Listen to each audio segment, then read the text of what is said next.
Assalamualaikum warahmatullahi wabarakatuh. Waalaikumsalam warahmatullahi wabarakatuh. Apakah tidak salah kalau kita umpamanya menganalogikan sesuatu gitu?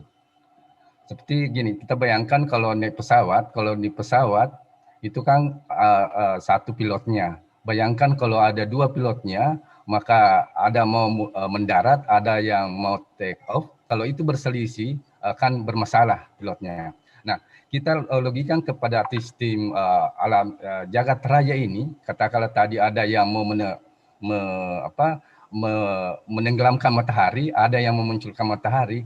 Kalau Tuhan berselisih, maka akan menjadi bahaya, maka hancurlah kehidupan. Nah, maksud kami, apakah dengan membuat analogi-analogi seperti itu menandakan bahwa memang Tuhan ada satu? Ya, Allah telah berfirman dalam sebuah ayat yang lain, "Lau kana fihi ma'alihatun illallah la fasadata." Sekiranya di langit dan bumi ini ada ilah, ada sembahan yang lain, ada Tuhan yang lain yang disembah selain daripada Allah Subhanahu wa taala, la fasadata, maka akan hancurlah langit dan bumi itu. Nah, itu disebutkan dalam ayat Al-Qur'an, ya. Di manusia disuruh berpikir. Jadi tadi kita boleh berpikir seperti itu namanya ya mengaktifkan akal kita, logika kita, dan membandingkannya dengan hal-hal yang dapat kita saksikan, ya, yang kemudian dari sana akan memperkuat keyakinan, ya, memperkuat keyakinan bahwa memang tidak mungkin ada dua pengatur alam semesta, ya, sebagaimana kalau kita naik pesawat tadi tidak mungkin ada dua pilotnya, naik mobil tidak boleh ada dua sopirnya secara bersamaan misalnya, kan, tidak bisa, harus satu saja. Negara tidak boleh ada dua pemimpinnya yang sama dan sederajat, ya, bahkan satu kampung saja tidak boleh ada dua kepala kampung yang sama dan sederajat, semuanya itu harus satu saja.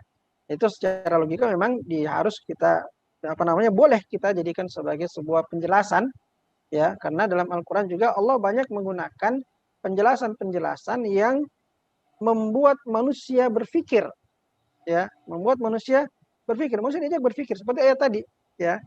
Seandainya di langit dan bumi ada dua Tuhan, maka akan rusaklah, karena tidak mungkin ada dua penguasa yang punya kekuatan yang sama menguasai sesuatu, tidak mungkin, karena kalau dia berbeda keinginan pasti akan hancur yang dia kuasai, itu tidak mungkin, ya.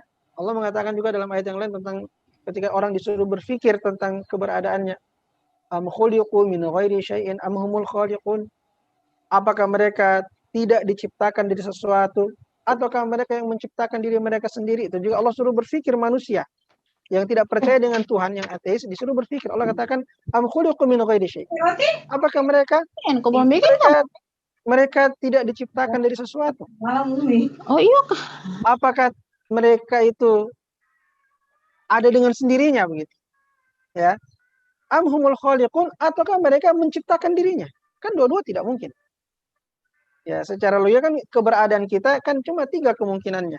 Apakah kita tiba-tiba ada sendiri? Ataukah kita mengadakan diri kita sendiri? Dua-duanya mustahil. Maka kemungkinan kita cuma satu, kita diadakan oleh yang lain, yaitu Allah Subhanahu wa taala. Jadi banyak sekali ayat-ayat Al-Qur'an yang menyuruh orang berpikir. Kan dikatakan afala taqilun, apakah kalian tidak berpikir? Banyak sekali ayat-ayat menyuruh orang, karena orang kafir itu, ya, kalau dibacakan ayat-ayat Al-Quran, dia bilang ya dia tidak percaya dengan Al-Quran, kan begitu. Maka disuruh mereka berpikir, ya, berpikir, gunakan akalmu yang sehat, akal yang lurus, maka engkau pasti akan mengenal Allah Subhanahu wa taala di sana. Wallahu taala a'lam.